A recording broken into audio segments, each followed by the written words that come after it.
It was the year 1983. A team of marine archaeologists was exploring the coast of Gujarat when their sonar detected something strange.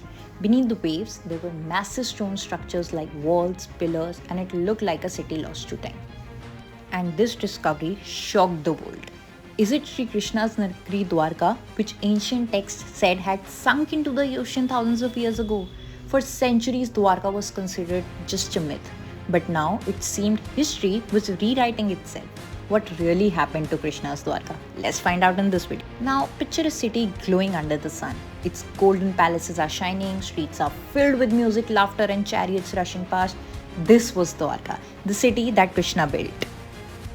According to ancient texts, Dwarka wasn't just any city, it was magical. It had 9 lakh palaces, all made of gold and silver. The roads were adorned with precious gems, and the people lived in happiness and prosperity. But as all great stories go, something terrible was looming. After Krishna's departure, disaster struck. The sea rose, giant waves crashed onto this land, and before anybody could stop it, Dwarka was gone.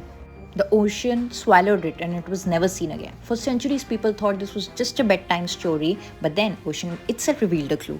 S.R. Rao's team in 1983 were monitoring their sonar screens when they detected something unusual. There were stone walls, ancient pillars, and streets that seemed like once belonged to a grand civilization. And here's the big question. How old were these ruins? If they were a few hundred years ago, then no big deal. But if they were thousands of years old, then they had just uncovered a missing piece of history. Both scientists and historians had very different opinions on this incident. Dr. S.R. Rao believed that the underwater structure dated back to around 1500 BC, aligning with the era of Mahabharata. He asserted that the archaeological evidence from onshore and offshore excavations confirmed the existence of a city-state with a couple of satellite towns during that period. Whereas others argued that while the structures were ancient, there wasn't enough evidence to conclusively link them to Krishna's Dwarka. But doesn't it make us wonder, what if Krishna's city really existed?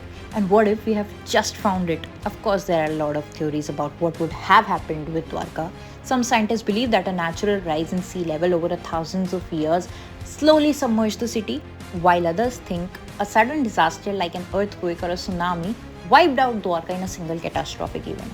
Some researchers argue that the people of Dwarka may have left the city and it was later covered by water over time. But what do you think? Did Krishna's Dwarka really exist? Was it swallowed by the ocean, or is this just a fascinating coincidence? And if one ancient legend turned out to be real, could there be more hidden secrets waiting to be discovered? Of course, I would love to know your thoughts in the comment. And if you love such mysteries, lost cities, and hidden history, hit that subscribe button for more such videos. Thank you so much for watching till the end, and see you in the next video with some new facts.